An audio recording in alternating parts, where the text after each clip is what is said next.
Congresswoman Tulsi Gabbard. And I'm grateful the Congresswoman is here, not just because of her great work in Congress, not just because of her service to our country in the military in Iraq, but because of her strong views and leadership role in Congress in making certain that our country never gets into wars that we should not be fighting. So, Congresswoman, thank you so much for all that you've done.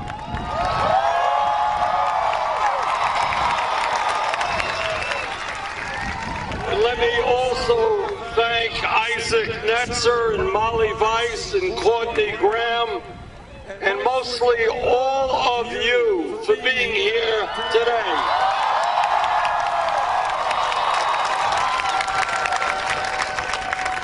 You are the future of our nation. And it is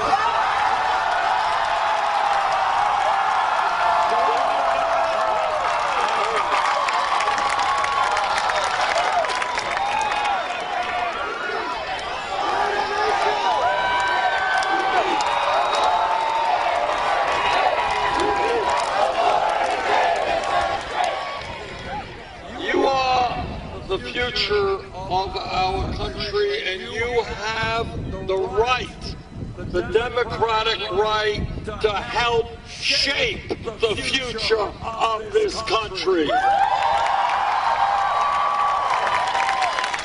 Now, I know that Florida is big football country, right? But unless you're out on the playing field, football is a spectator sport. Democracy is not a spectator sport.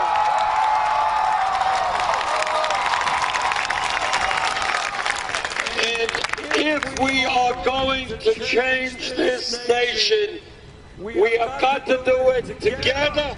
You and all Americans must be involved in the political process. Now, here's the truth. And what this campaign is about is telling the truth. And the truth is that there are people in Washington and in corporate America who do not want you to be voting. They do not want you to participate in the political process.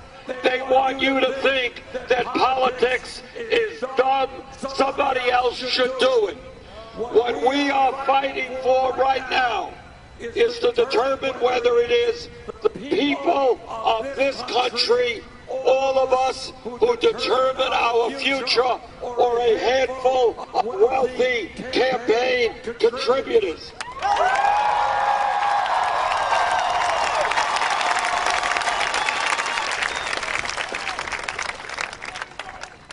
Let me very briefly tell you some things that other candidates for president will not.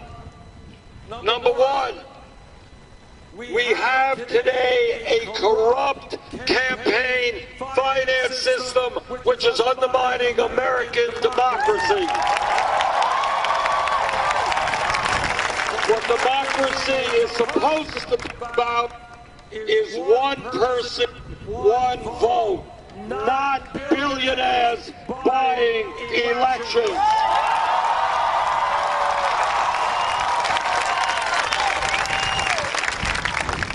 Democracy is not about the Koch brothers and other billionaires spending hundreds of millions of dollars to elect candidates who represent the wealthy and the powerful. That's not democracy. That is oligarchy, and together we're going to change that.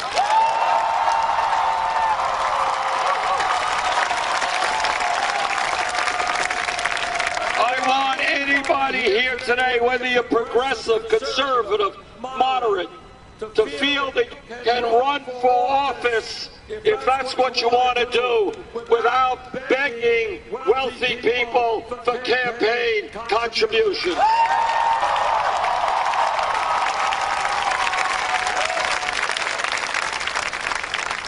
Second of all, and not unrelated to a corrupt campaign finance system, is the fact that we have a rigged economy. What does that mean? What it means today is that in Florida, in Vermont, and all over this country, you got millions of people who are working longer hours for lower wages. You got 47 million people living in poverty. You got mom working, dad working, many of you are working, and yet 58% of all new income is going to the top 1%. What a rigged economy is about is that the United States today has more income, wealth, inequality than any other major country on earth, and it is worse today than at any time since 1928. What a rigged economy means, and listen to this, the top 1/10 of 1% now owns almost as much wealth as the bottom 90%. What a rigged economy is about is that the wealthiest 20 people in America now own more wealth than the bottom half of Americans, 150 million people. What a rigged economy means that unless we turn this economy around, your generation will likely have a lower standard of living than your parents. We are done. I know you love your parents. I know they're paying to send you here to school. But what the American dream is about, it's always been about, it's been about for my family.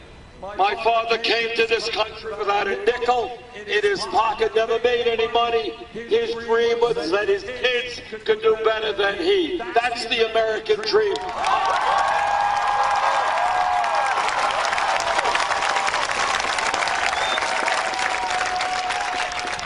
I want your kids to do better than you, and I want you to do better than your parents. I want to see the American dream go forward, not backwards.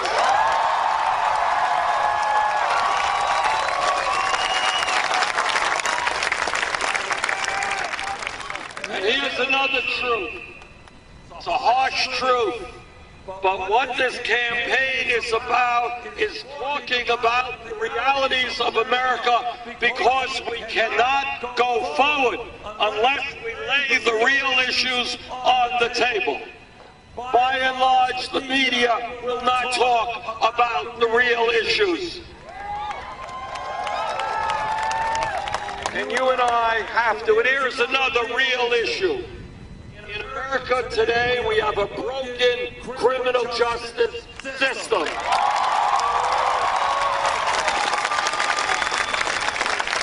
I want you all to think about this. And what this campaign is about is thinking outside of the box.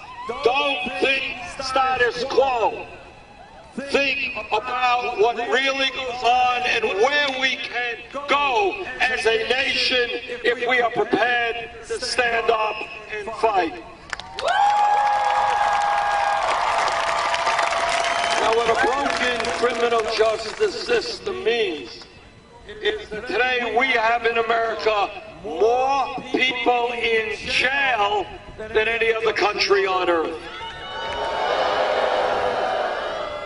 We are spending $80 billion a year to lock Americans up and disproportionately the people in jail are African American, Latino, and Native American.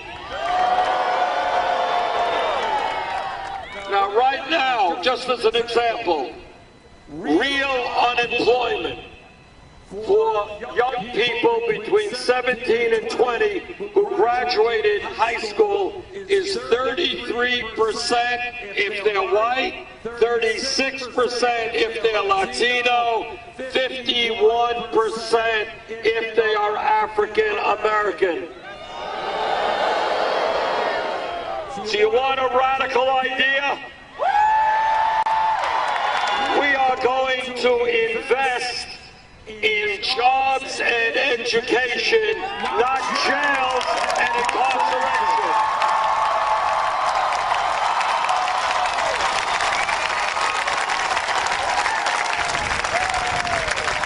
I want our young people to be working or studying, not seeing their lives destroyed in jail.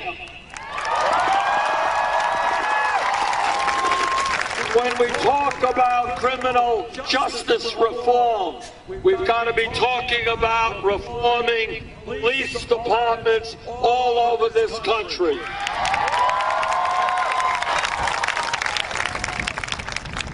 Now, I was a mayor for 8 years, and I've worked closely with police.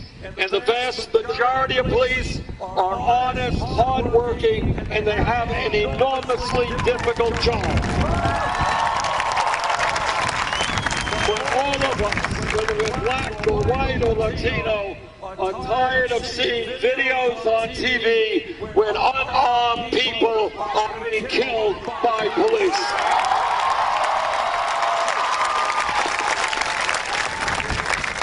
That is why a police officer who breaks the law, like any public official, must be held accountable.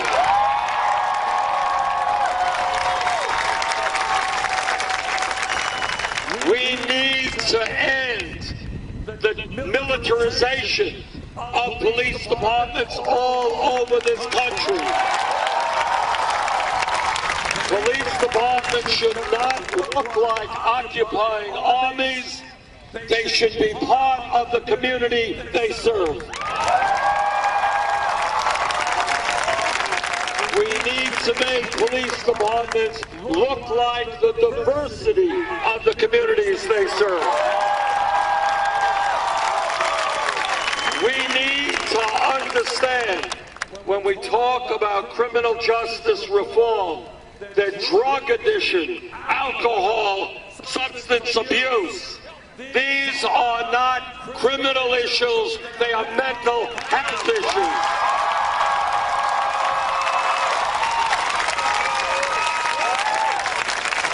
And we need to fundamentally rethink the war on drugs.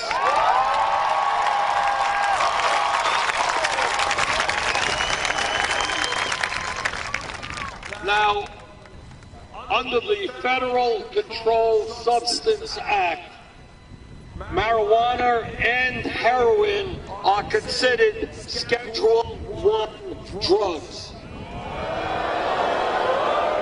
I think that is dumb.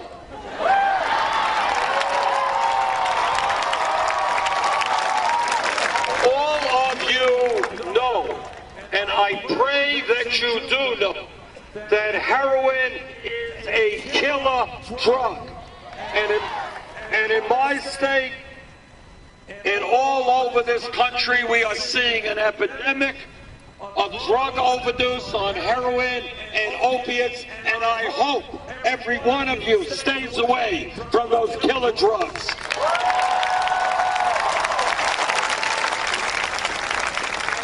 But the truth is, you can argue the pluses and minuses of marijuana, but nobody thinks that marijuana is equivalent to heroin.